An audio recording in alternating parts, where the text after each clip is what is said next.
Hi, Rob Brown here with you on this Tuesday morning, 3 September 2024. Great show in store. Executive producer Brendan Martin in Ocala. I'm in Memphis, and you're everywhere else in the SEC not. footprint and beyond. And you're not, yeah. Hey, got a great lineup today on the Tuesday morning roundtable. I'm going to start off Dari, Knowkhah, SEC Network, driving in the. I'll tell you what. He is one that I've been wanting to get on here for a while.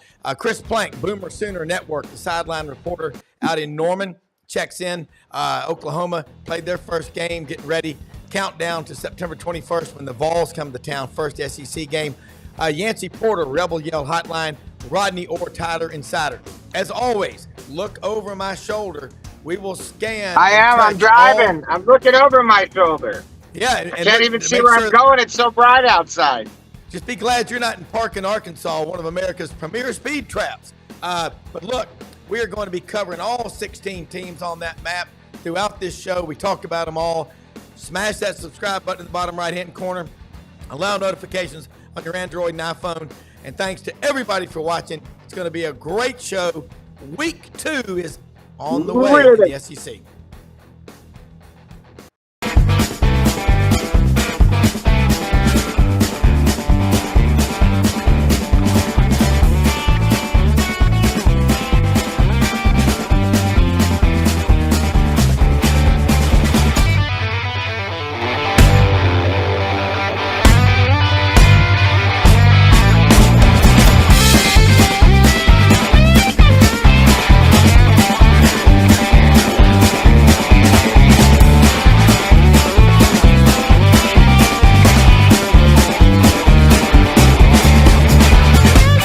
Sidelines with Rob Brown.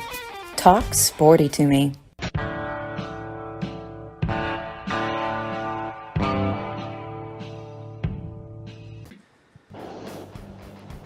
Hi, Rob Brown here. We've got a special guest, Dari Knowkhah, SEC Network, joins us this morning. And Dari, you are a busy man. I appreciate you checking on with us this morning. Got carpool. Brendan's got carpool. But it's a great, the greatest time of your life. I've got 4 kids. I'd give anything to be back in the carpool line. Sunday, I'm texting you. You're out there flying into Las Vegas. Then my wife and everybody were over here at the farm in Arkansas, outside of Memphis, watching you. You got entertainers on the set. You and Jordan Rogers, true professionals that you are. I got to say, Boomer Sooner to you because I know you're an OU grad. Y'all just walked right through it. But thanks for joining us this morning. And no excitement for college football, so let's talk about something. Yeah, hey, that was a trip. We had a 1-hour show leading into that game in Vegas. I've never had a show like that. I mean, I've been in this business for 26 years. First of all, thanks for bearing with me as I'm in the car driving home. I got to get home by a certain time, blah, blah, blah. So thank you for that. But absolutely. Yeah, from Cirque du Soleil dancers around us to a Heisman Trophy winner. You know, Jaden Daniels came in for an interview. Obviously, the commissioner, Greg Sankey, came in for an interview. You know, we've got towards the end of the show, the Spirit of Troy band is like wedged up against us because we're on the sideline, and they're right there up against us because they're about to march out. So I figure, what the hell? Let's ask a couple of questions to a couple of random members of the USC band. I don't know, man.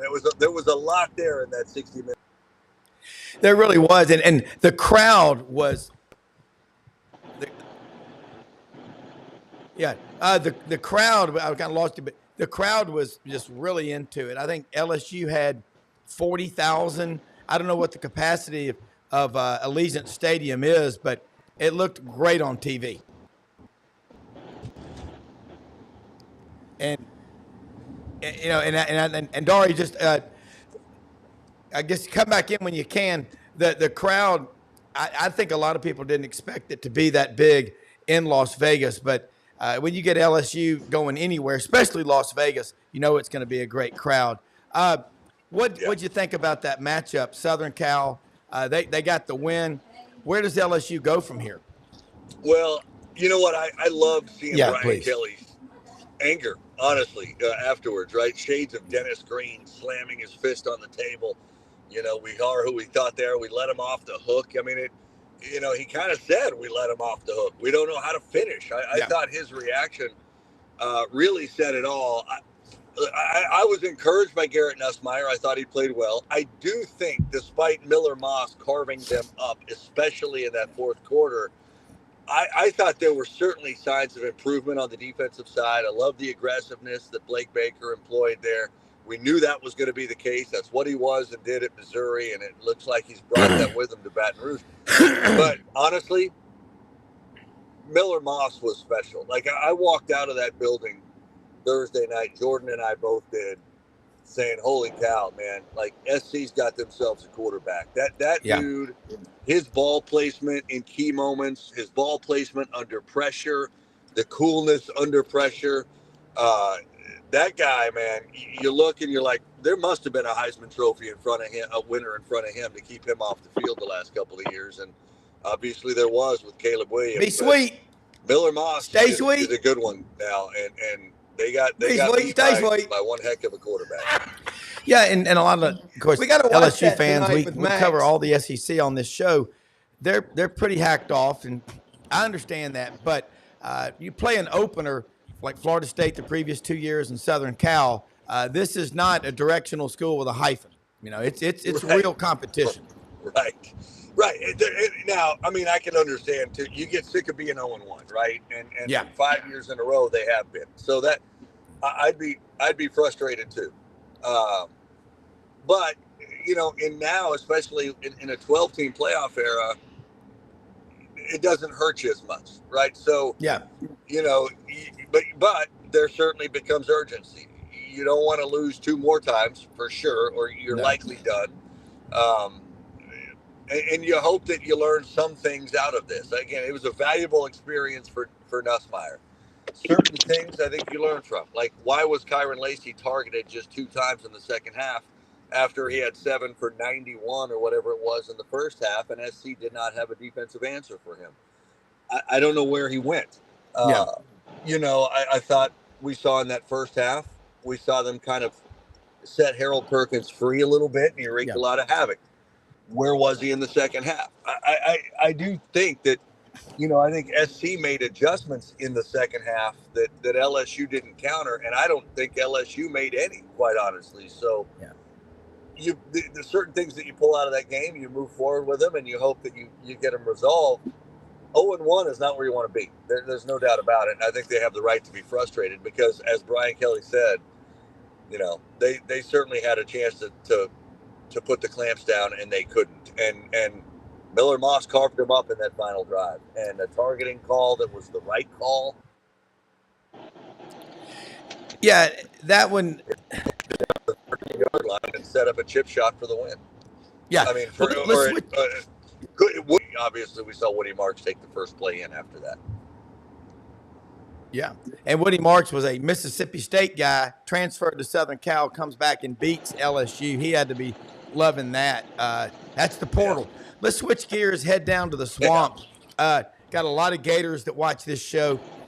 I know you and Chris Doring do a great job. I absolutely love what you do on SEC Network. You've got that voice like the guy, let's get ready to rumble. When you're on TV, you're a great one. Buddy Martin, Brendan's dad, he does a show on our channel. He calls me a point guard of keeping all the guests and the flow going. It's because I'm watching people like you, and it's great to learn from you. But let's talk about that Florida game against Miami. Florida's got them. They got talent, but something's not working. There's a lot that's not working. What's your take? Exactly that. I mean, there's a lot that's not working. What ticks Doring off as a Gator, and rightfully so, is still just a recurring lack of discipline, idiotic penalties, late hits that keep drives alive. That's the kind of stuff, and that's the kind of stuff that is going to cost a coach a job. That's the kind of stuff that cannot continue. I was talking to somebody actually in Vegas that covers the SEC that was out there, and he said, you go to like an Alabama practice, you go to a Georgia practice, and every single rep the defensive linemen have their hands in the right place. The offensive linemen are lined up on time. You go to practices at Florida, and it doesn't look the same. There are little things that are just not right, and they're not being corrected. And what does that lead to? It leads to late hits on third down against a really good football team that gives them a chance to go in and score, and they do. And you're all of a sudden you're looking at the scoreboard and you're at home and you're getting your ass kicked, and that's what happened. And I would not call for somebody's job, but there are those that do, and I understand it. Things aren't getting fixed. I mean, what are you doing if things aren't getting fixed? And they're completely and utterly fixable things. Yeah, they have too much to be what they are. They have too much. Yeah, any optimism that Doring had, I think went out the window. Not because they lost that game, because of how they lost that game. Miami's better than Florida. Like, we know that. Miami's better. But they're not that much. They shouldn't be that much better. Yeah. Yeah. By year 2, you should see discernible progress. In year 3, you shouldn't be going backwards. And I agree with that. Let's head out west. You are an OU graduate, Boomer Sooner. Like I mentioned, Chris Plank of the Oklahoma Football Network, sideline reporter, is going to join us here in the next segment. Nice. I'm excited about him. Growing up in Memphis, always watched Oklahoma. I mean, you live in Memphis. I grew up with the Leak family. Buddy Leak was on one of Bud Wilkinson's teams in the 50s with Billy Vessels. And it's just, they've got tons of tradition like Texas, but 52 conference championships, 7 national titles, 7 Heisman Trophy winners. Gaylord Family Stadium, September 21st, Tennessee comes to town. What's it going to be like? And now I'm excited. I hate that we lost Toby Keith. What a Sooner. What an American. But at the end of the third quarter, I believe they started a new tradition to play a Toby Keith song. But those people, I believe they fit in the SEC like steak and baked potato. Yeah. Seeing that patch on the uniform looked pretty darn good, didn't it? Last Friday night. The logo on the field, it just fits. It all fits. And, and it does in Austin too. It looks great and it fits. And we're in a really good place right now as a league. Yeah, but it was awesome. That friends, family that went to that game Friday night, we were in studio, obviously. They said it just kind of had a feel to it. And that Tennessee game is one that they've been looking forward to since the schedule came out. It's welcoming back Josh Heupel. He will be honored, I know, and he will get one hell of a reception when he gets back there. Nobody will forget the 2000 season. Nobody will forget the incredible record a season that he led them on to a national championship.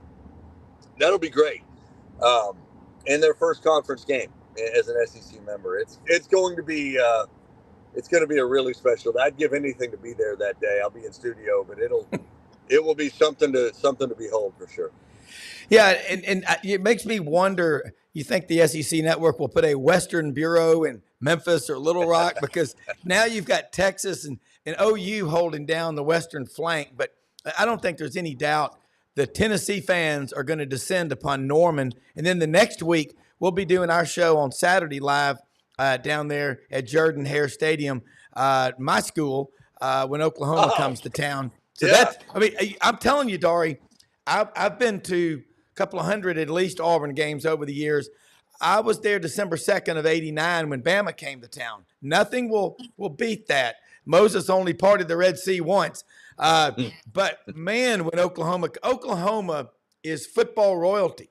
That's, as Keith Donovan calls them, part of the television aristocracy of the 70s. I don't know if SEC Network's going to be there for that, but I hope y'all are. I hope we are too. I mean, again, I'll be in studio, but that'd be a perfect spot for SEC Nation, right? And I wouldn't be, and I don't know if they are. That certainly hasn't been announced. I don't even know if that decision's been made yet, but it would be great. There's a chance they might go to Norman. I would think potentially for that Tennessee game. Yeah, and go to Auburn, but It will be awesome, and that's one of the things, like from the OU perspective. Again, I mean, friends of mine, family members, they are lining up to get tickets and have been to go to places like Auburn for the first time, to go to Ole Miss for the first time, that season finale at LSU. These are places that they haven't necessarily been and that they can't wait to go. And I know Sooner Nation will be, making that trek to all of those places. And for a first conference road game at Auburn, I know a dozen people that I'm close with that are going to go to that game, and they've got their tickets and they can't wait. And just like all of the road trips that SEC members in Tennessee and South Carolina and Alabama will go to Norman, for the first time for many of them. That's one of the intriguing things about OU being in this league and Texas being in this league, is the opportunity for the fans of those schools to go places they've never been, and fans of other SEC programs to go to places they've never been in Norman and in Austin. So, it's going to be, it will be really, really cool to see how the Crimson and Cream travels. And Jordan Hare will be well represented by Crimson and Cream, just like Gaylord Family Memorial Stadium will be by folks wearing orange on that September 21st day.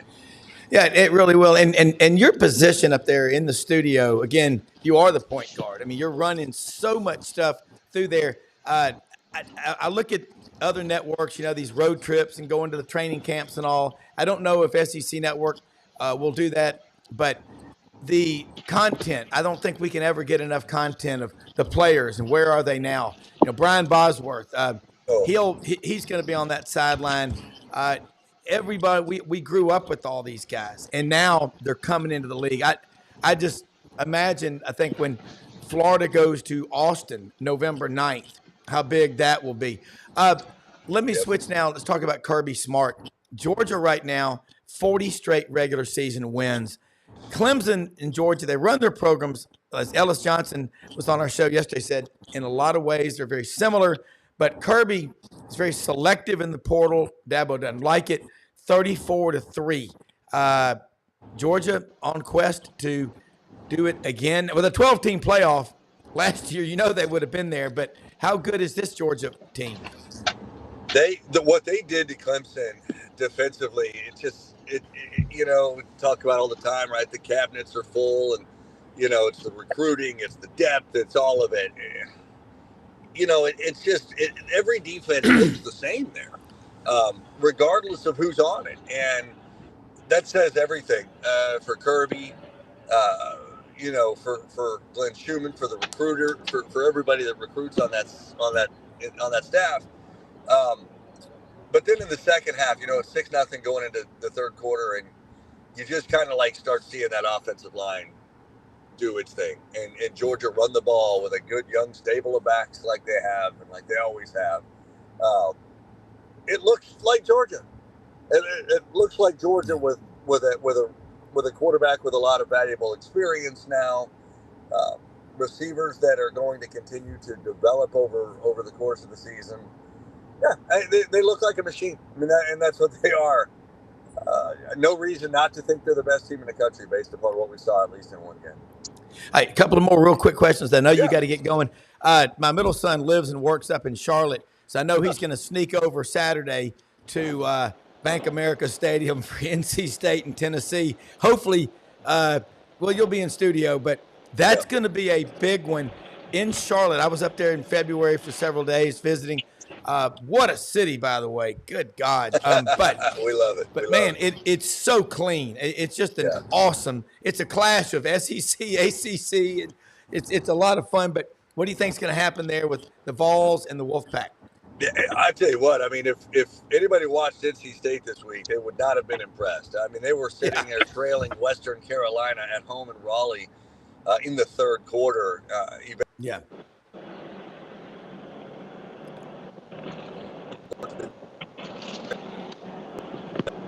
Yeah.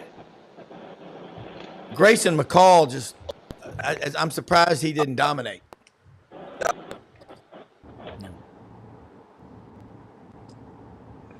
Yeah.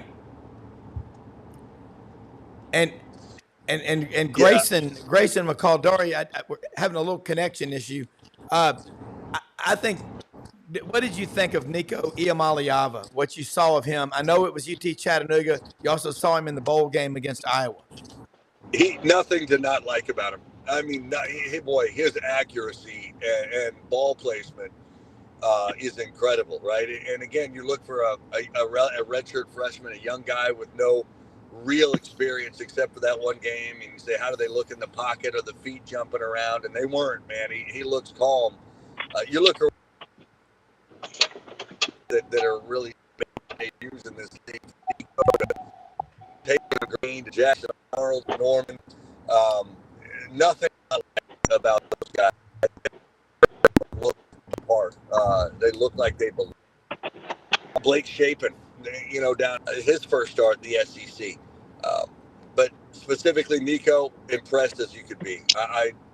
For that young guy. And Tennessee looks great. And if you're basing what we saw in week 1 from Tennessee and NC State, you got to like Tennessee big in Charlotte, because it looks like NC State's got a little bit of work to do to develop some offensive consistency, and Tennessee's defense might not be the one to try to do that again. Yeah, absolutely. Way, hey, Dari, look, let people know how they can follow you. Oh, it's no problem at all. Look, we're going to do this again with you. You are a fantastic guest to have on this show. You really know the league, and you are the point guard on that network. And I love watching you. Our audience does. That's why we brought you on here. Tell people how they can follow you, keep up with you, and if you would give us a retweet, we'll put your stuff out there. We really appreciate again the great work you do. Oh, happy to do it, man. Yeah, we'll just.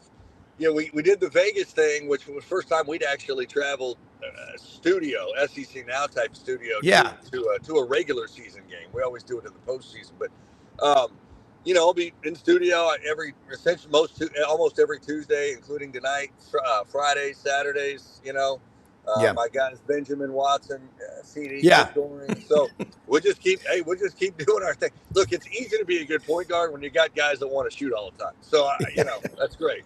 Let him shoot, especially CD now. That guy will get up some shots, so you really want that guy to shoot. So just keep pitching it, You know how it works.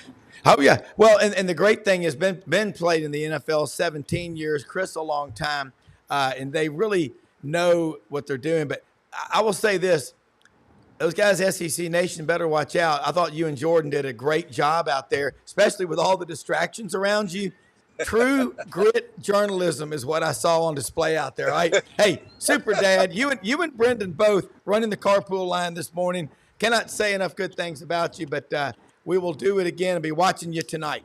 Yeah, you're too kind, man. I appreciate it. Thanks so much. It's good to talk to you, man, and look forward to doing it next time. All right, Boomer Sooner to you and SEC Network. Take care. You got it. Boomer Sooner to you. War Eagle as well, man. Take care.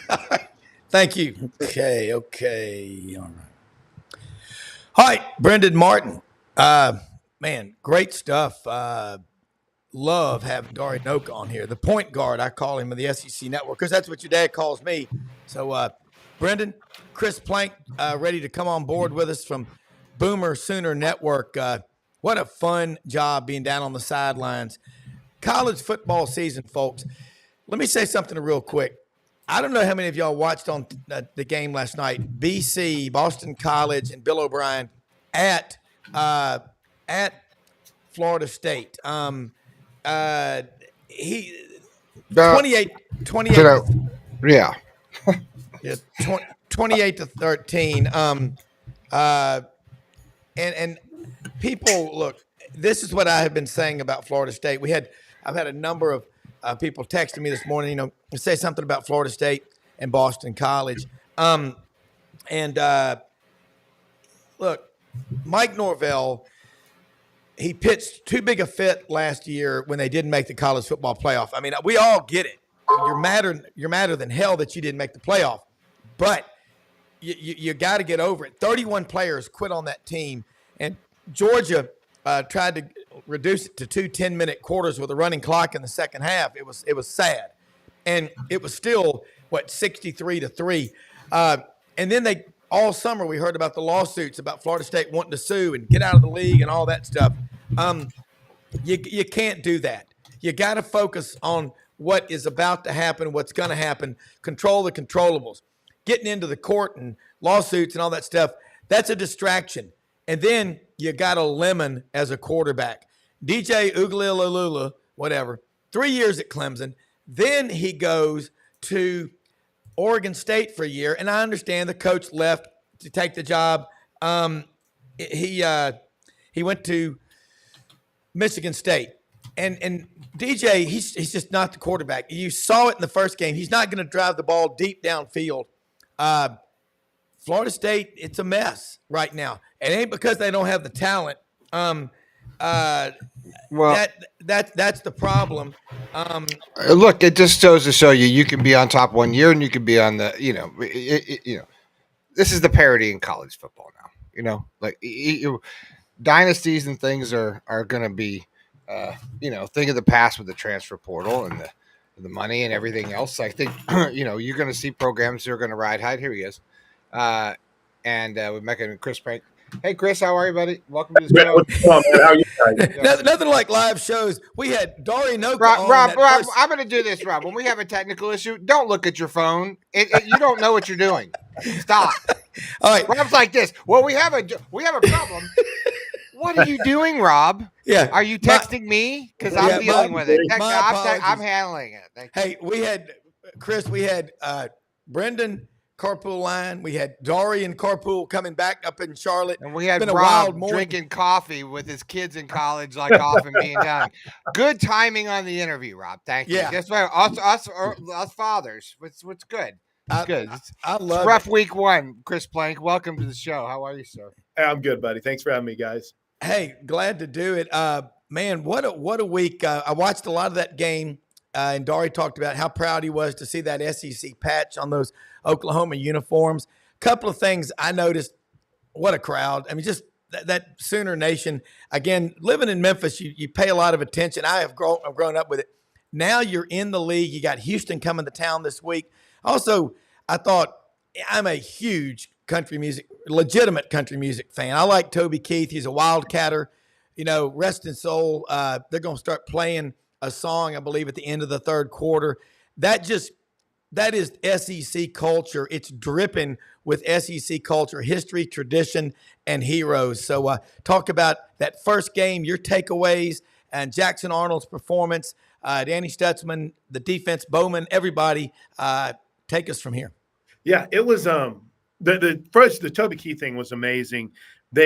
Oklahoma, I think if you go back the last couple of years, has been looking for something at the end of the third quarter, the start of the fourth quarter.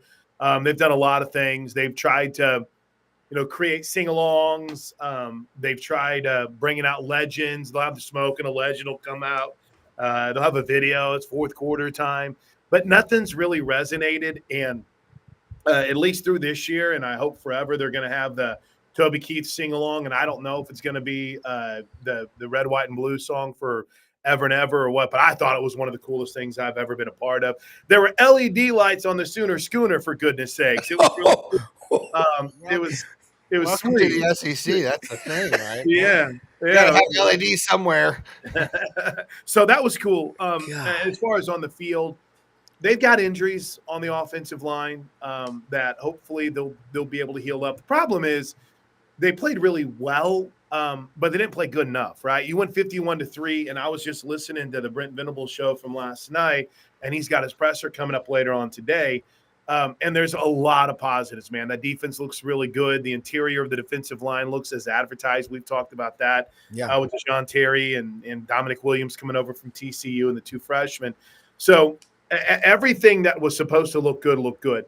But all offseason, Oklahoma's kind of been fighting the narrative that their struggles will come from the lack of the lack of a road grader, the lack of a true dude on the offensive line, and it played out.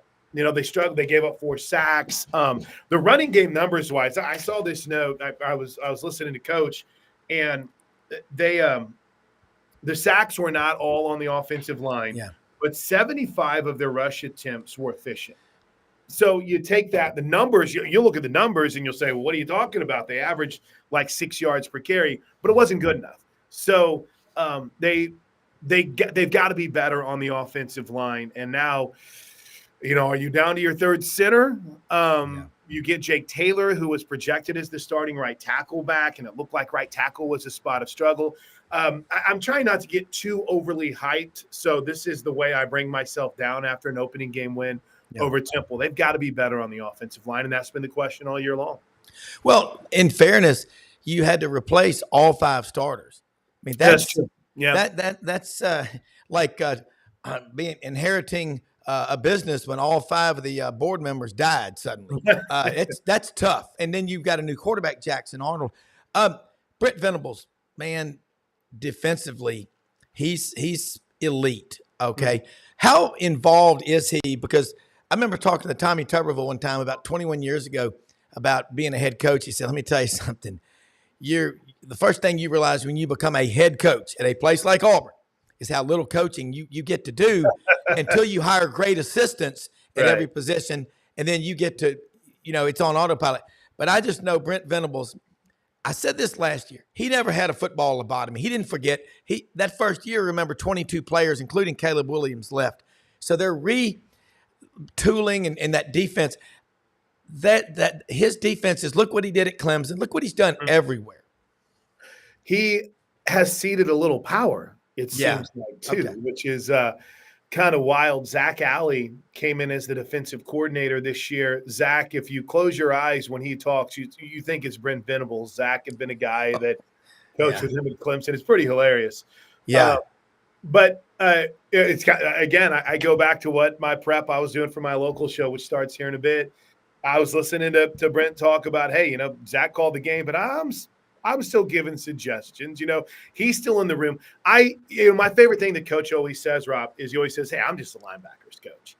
And now I think he's starting to become a little bit more presidential. I think he's starting to become more than just the linebackers coach. At his soul and at his core, I think he's always a defensive guy and a linebackers coach. But he was talking about sitting in an offensive meetings. And when he's in an offensive meetings, he's giving them the perspective of things that he's seen and how he would cover things defensively. When he's in the defensive meetings, he'll not pick and choose, but he'll every so often he's got his markers and his cards and he'll be like, why don't we do this here? Or how about this? So he's definitely a dude, Rob, that is always, I think, going to be involved in the X and O side of it. But he's learning how, I think, as a head coach, to allow those coordinators to do a little bit more and to cede some of that power, if you will. Yeah, and, we watched Jeff Lebby in his first game, Mississippi State over Eastern Kentucky. Talk about your new offensive coordinator. Again, Jackson Arnold, probably the highest-rated offensive recruit signed in OU history, and that is saying a hell of a lot. And I think if you look at, I don't know what you use, Rivals on 3, 24/7, but one of them has like the all-time highest ranked offensive players and down on the bottom. And it's kind of wild because you look at that and there's names like Adrian Peterson. We're like, oh, yeah. But then ahead of him were guys like Jeremy Calhoun. You're like, who's that? Even though Jeremy's gone on to become a great, I think, high school coach. So my point is it's not always about the stars coming in. And Jackson was a 5-star guy, as highly rated of a recruit as they've ever had at the quarterback position that they got out of high school. I mean, Kyler Murray was infinite stars for Kyler Murray. But, of course, they didn't get him out of high school. He came out of the transfer portal before it was the portal from the Aggies. Point is, for all the hype, Jackson sat last year, and he didn't end up redshirting, and I don't know how much they cared about that. But he looked a little shaky at times in the Alamo Bowl. So that led to a billion questions this offseason. Michael Hawkins comes in, another highly recruited guy. Kind of becomes the hit of camp, right? He's mobile, and his dad, he's a legacy. And so a lot of people start thinking, well, maybe the true freshman's better than Jackson Arnold. But then Arnold gets out there on game day, and you're like, okay, that's the dude. The throw whenever he was hit and still put, I think it was either Farouk or Burks in stride. Everything that he did, Rob, was what you want to see from a youngster in his first start. He's got to get the ball out quicker in the RPO. If he's that our sideline analyst, Gabe Eichert, was an all-world offensive lineman at Oklahoma. And legit, I thought I was going to have to, give him a sack to breathe into with his anger from the quarterback not getting the ball out on some of those RPOs. But he's learning. And, the thing that really sucked for Oklahoma and Oklahoma fans is the injury that took place to Jalil Farouk. They were already a little bit dinged up at the receiver position. Nick Anderson didn't play. Jaden Gibson's out for the season with a knee injury, and then you lose your most experienced receiver on the roster, and he's going to be out for a while.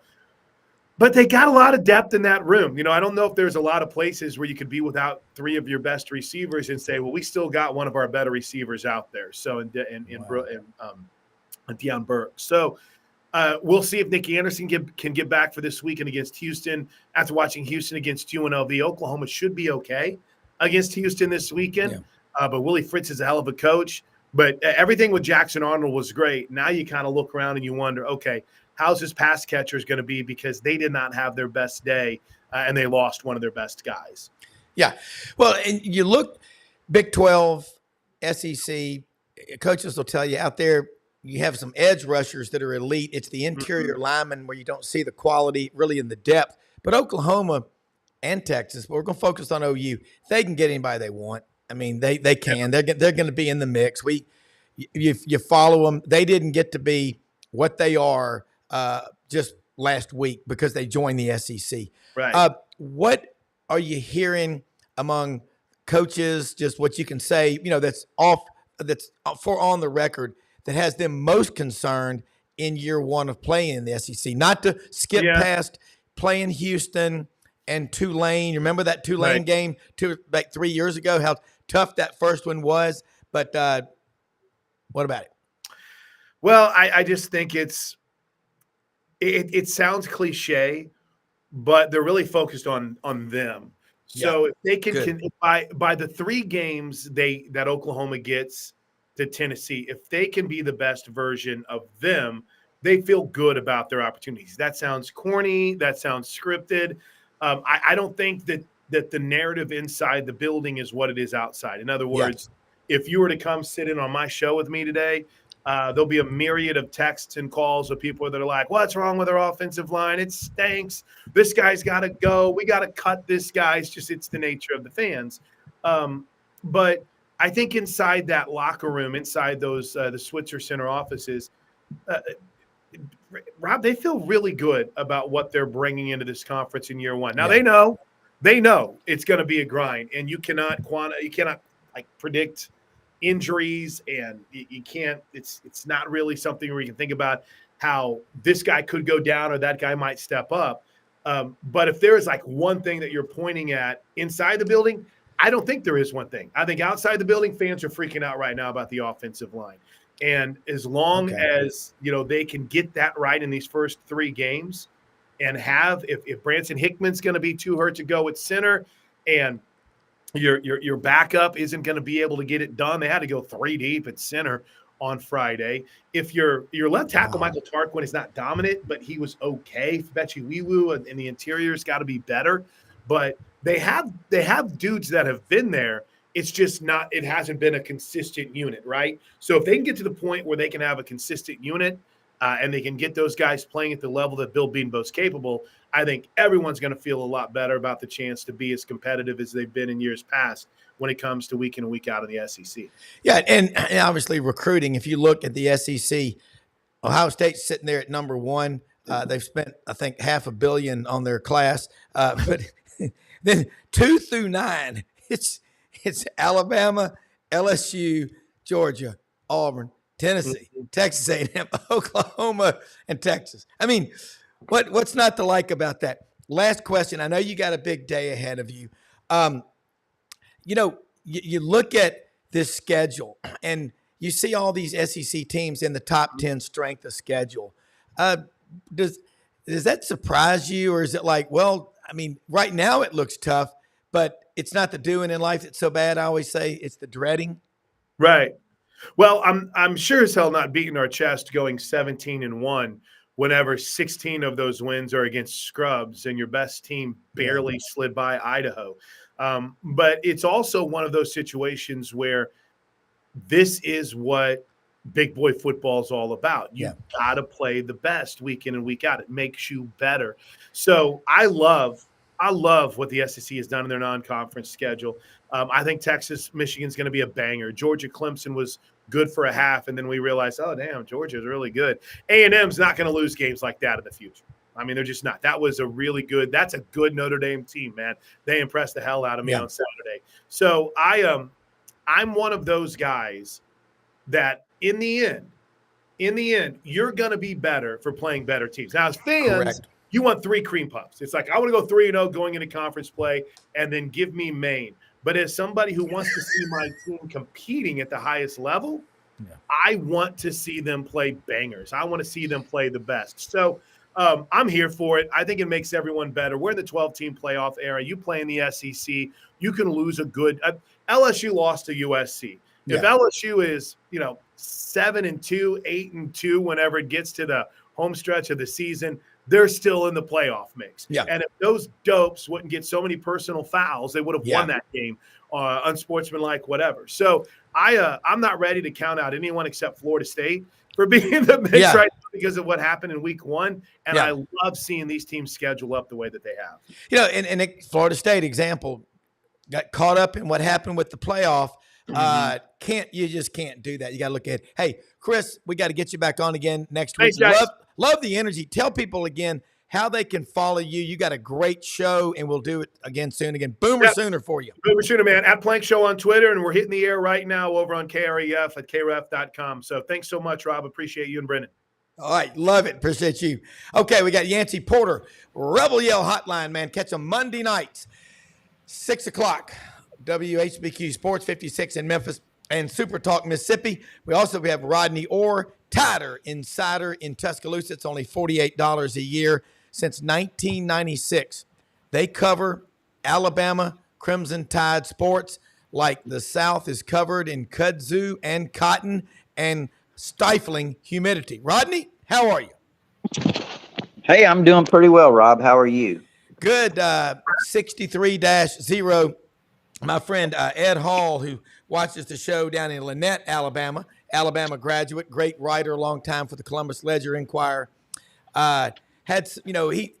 he said when Rodney's on, ask Rodney what he thought about the play of the offensive line and Wilkin Formby. I think he's number 75 from Northridge High School, right there in Tuscaloosa, a teammate of John May, who's now a freshman down at Troy.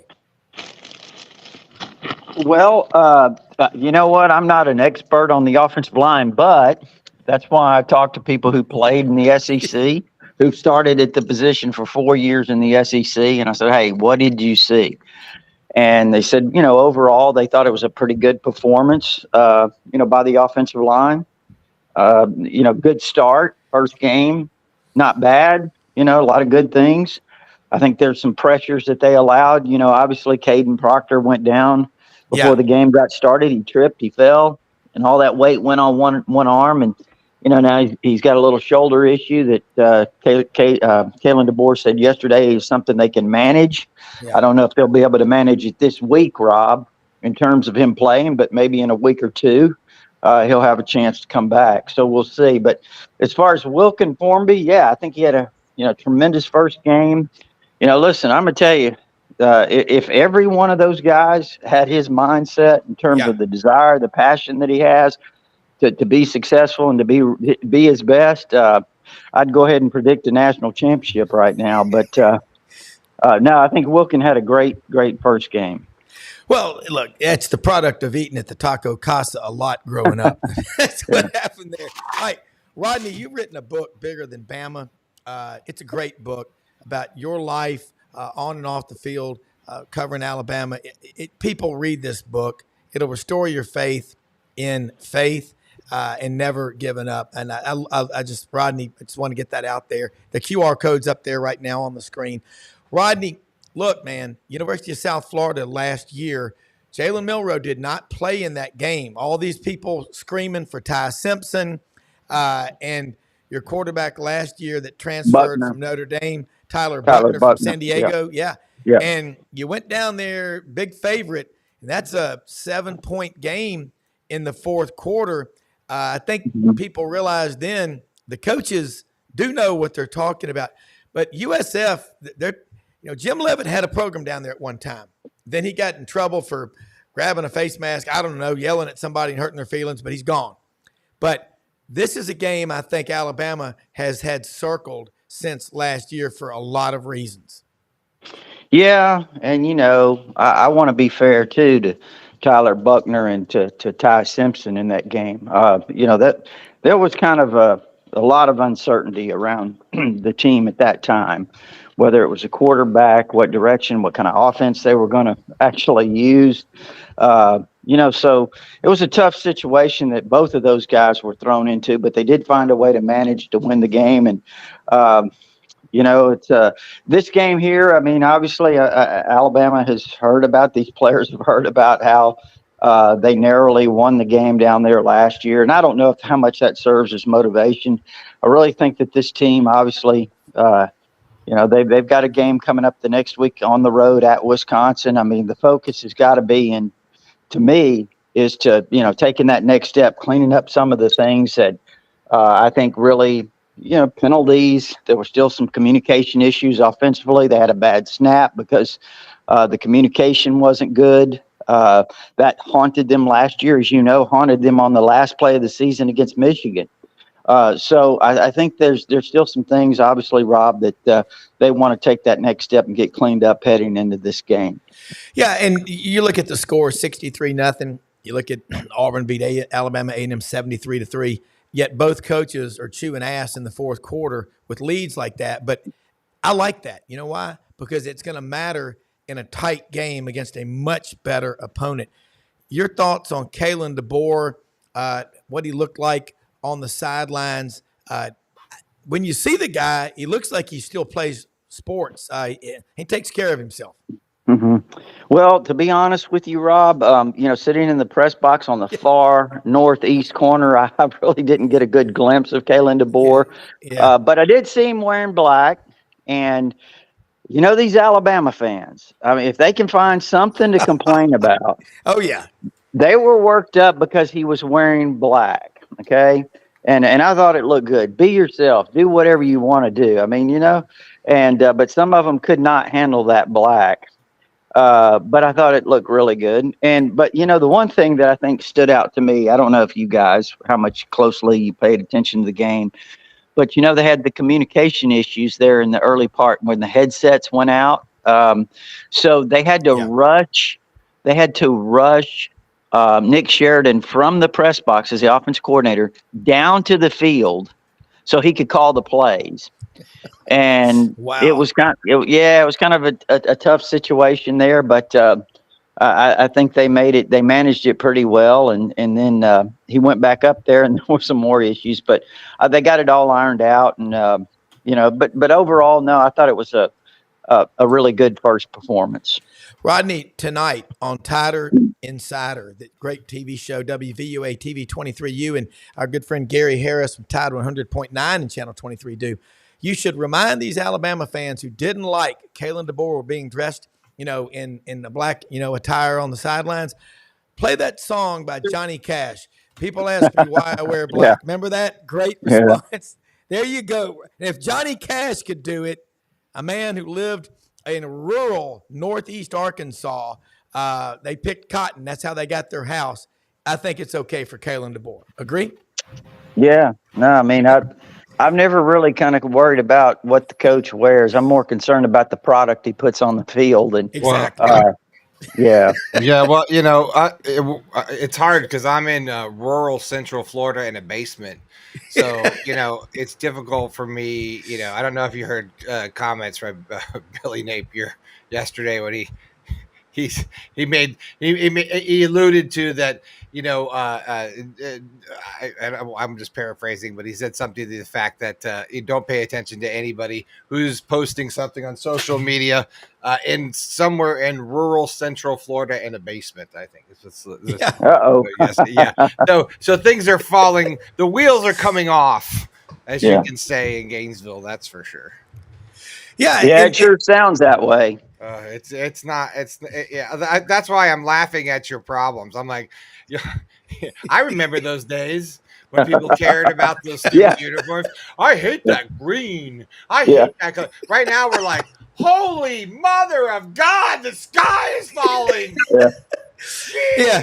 Well, Brendan's right. And Rodney, it's like, because it is as falling. you know, But Alabama this time fans, it is actually falling. It's like really falling. All the sky and all the things are falling down. Yeah, and it's frustrating. And Rodney, you think about the way Kalen DeBoer started following a legend, obviously the GOAT, Nick Saban, 63-0.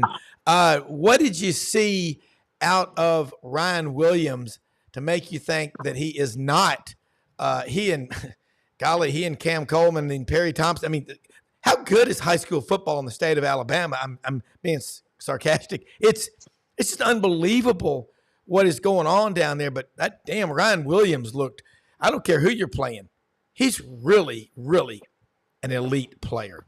Mm-hmm. Yeah, I mean, I think you asked me a week or two ago, and I said he was a little bit like Devontae Smith. Oh, God. That's Yeah, scary. yeah.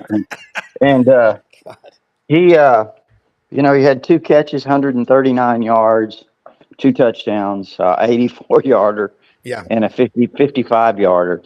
So, I mean, he was pretty productive in that first game, and yeah, it's amazing. He's a really likable kid too. I mean, he's got a smile on his face. He's genuine. Yeah. Seems really genuine and mature for only being 17 years old. He's supposed to be in high school. He's supposed to be a senior right now, and he skipped his senior year to come out early. But he's a really good kid, and it was kind of funny in post game. As someone asked him about the connection he had with Milroe, and he said, "Well, 4 + 2 does equal 6, right?" Yeah. So. Obviously their jersey numbers. So, he had a great first start. I think he's headed for some big things, obviously. I like that 4 + 2 = 6. Yeah. And he's Saraland. What a powerhouse. Saraland, Alabama, just north of Mobile. That is. Rodney, college football season, the portal, all this NIL, all these distractions. How about these crowds opening weekend? I think people made a statement that, look, all we want to do is go to the games, tailgate, and have a great time. As much as we try to mess it up, the free market, the fans make it what it is, and then it helps to have talent on the field. Yeah, I mean, it was, I can only speak for Tuscaloosa, but it was buzzing. And, of course, there was, a lot of things around this game, obviously, with Nick Saban not being on the sidelines with Kalen DeBoer's first game. I think that created a lot of energy, a lot of passion, a lot of excitement for Alabama fans to, get that first glimpse of what it's all about. And so I know that certainly here. I don't know about what all happened everywhere else in terms of, the crowds or whatever. But, I will say this, though, Rob. I think there is I watch some games on TV, and I think that there is some, with this portal, I'm watching some teams, and I think it's diluted the game a little bit. Mm-hmm. You got to be honest. You can't just, not everything's perfect. And I think that you see some of these teams that brought in some players. I look at Florida State, and they're, obviously they've got a bunch of transfers. Yeah. And it just seems like they've got no chemistry there. And I think that's potentially could happen, other places. We'll see. But that's one situation that it kind of caught my attention. So, but, it is what it is. But otherwise, I think the excitement and the passion are still really high. Well, and admittedly, I'm myopically focused on the Southeastern Conference when I say that, but I just love the game. You love it, you celebrate it, you respect it, but damn, these crowds they just make you excited. And Florida State, they've got so much tradition, so much history, but they've got no chemistry. You're right. That's true. And then you look at Alabama, and you look at Ryan Williams, and you look at this team talent-wise. What do you see or what's missing from what you can tell that you think will get better during the season, or maybe they're just going to have to always deal with? Well, I think first of all, I'm not going to make a lot of judgments based on Western Kentucky. Sure. I mean, I know they went out there last year against, who was it, Middle Tennessee, and Milroe threw 4 touchdown passes, and a week later it was a disaster against Texas, right? Yeah. So it depends on the competition. That's the point. And we'll see. I mean, I think it was a great start. Again, I think there was a lot of, there's a lot of renewed enthusiasm. Again, a guy's been around 17 years like Nick Saban. Yeah. And I think Brendan can attest to what happened at Florida a little bit with Spurrier. I think there was it wasn't quite the same towards the end. I mean, you start to lose that, and for various reasons. But so I think there's a renewed enthusiasm here that you really sense with Kalen DeBoer. And so with all that said, I mean, I still think, Rob, that obviously the depth in the offensive line is a concern. Caden Proctor went down. I thought Elijah Pritchett played pretty well, but there's a concern because I think they felt like going in, they only had about 6 or 7 guys that they felt strongly about. So that's a concern.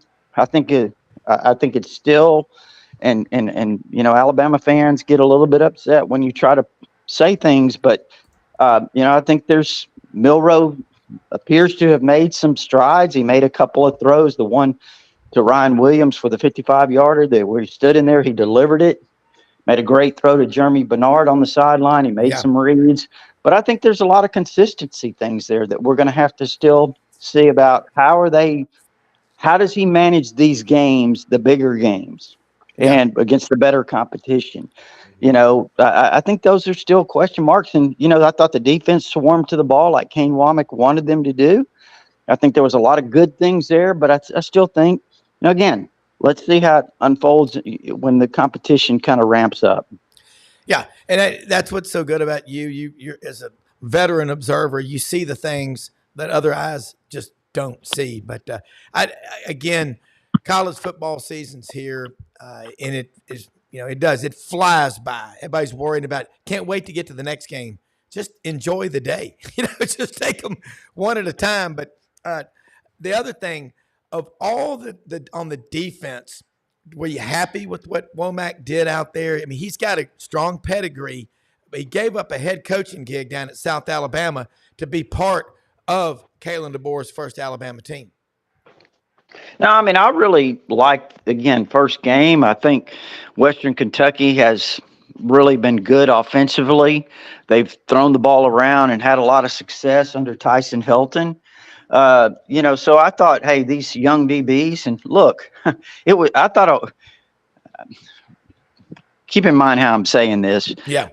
I thought looking out there on the field early in the game, I'm like, hey, is the Bear back? I mean, because second series, you got 2 freshman corners out there. You're alternating freshman corners in and out. You've already played 4 or 5 cornerbacks within the first couple of 2 or 3 series. Yeah. I mean, that hasn't happened in 40 years. Yeah.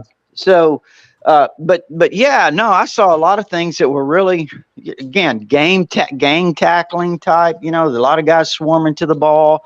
I thought they played the run pretty well. It's good to see the defensive front having an opportunity to make some plays. They're no longer that 2-gap system. They're a lot of 1 gap where they turn these defensive linemen loose. They want them to make some plays up front. And I thought we saw that. James Smith, Jaheim Otis, Damon Payne, just different guys up front defensively. So, yeah, I liked a lot of what I saw. I thought the linebackers, and I'll tell you what, Jahad Campbell, number 11, he could be headed for real big things this year. Yeah. The inside backer. Yeah, and it's just in defensive line, every week it's something. But the schedule, South Florida coming up Saturday, going to be a fun one to watch. You got Tighter Insider tonight. Rodney, tell them how they can follow you and subscribe to your great Tighter Insider magazine online, the forums. They're great.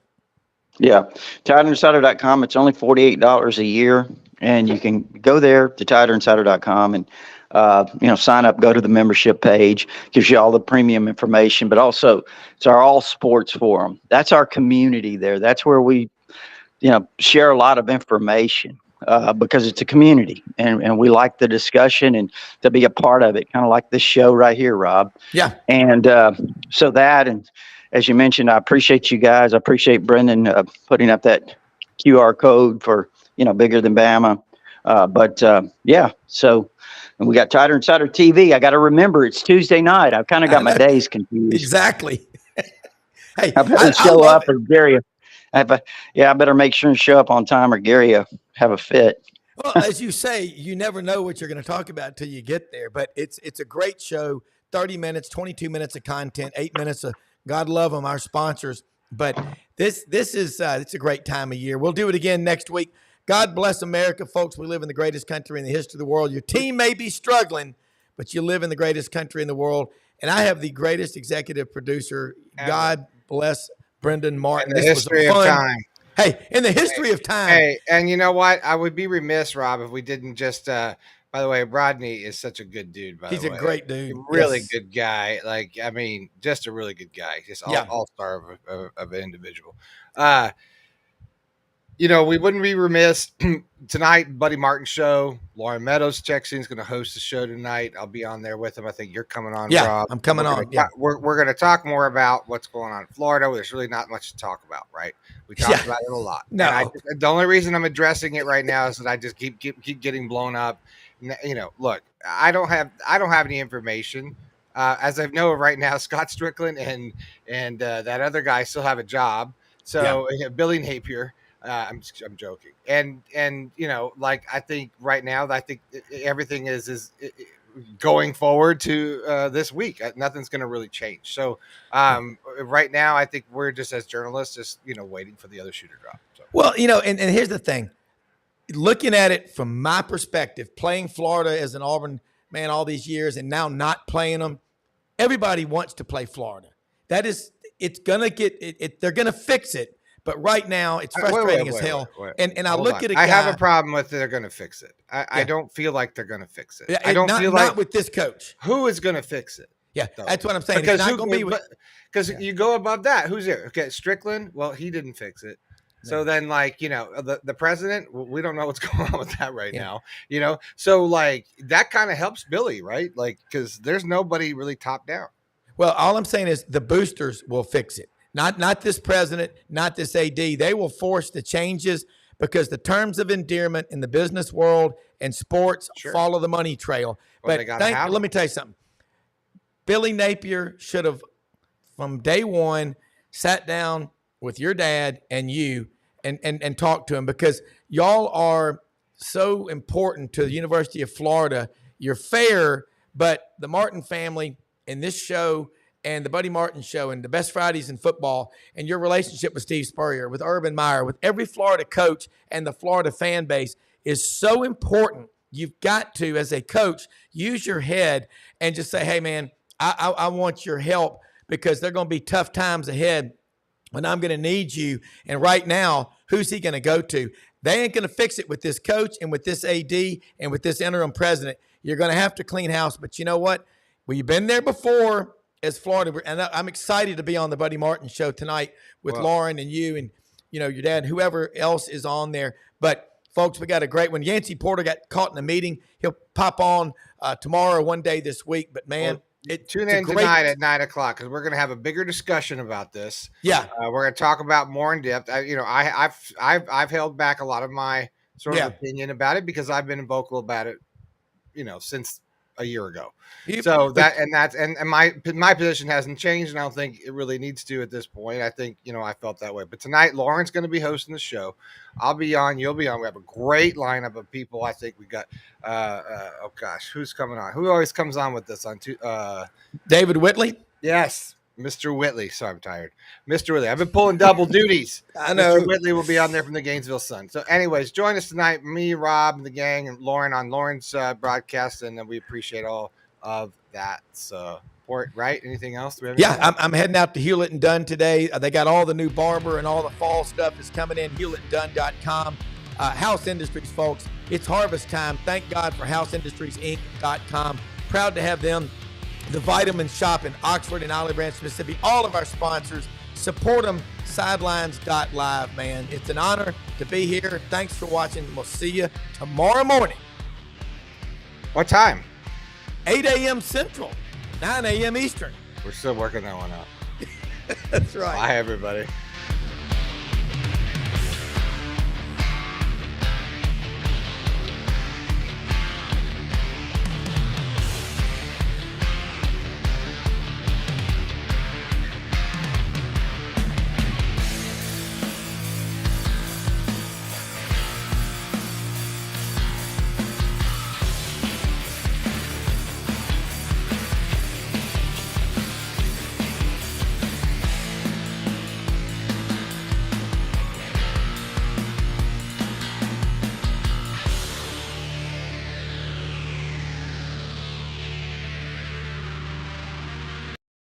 Now more than ever, it is so important to shop local and to buy American. For 60 years, Hewlett & Dunn Boot and Clothing Company has been on the historic Collierville Square, and we strive to sell made in the USA products when available. With over 7,000 pairs of Western boots and work boots in stock for men and women, come and see our huge selection of clothing, jeans, and accessories from top brands made in the USA. Please support local business and come shop with us at Hewlett & Dunn Boot and Clothing Company. God bless the USA.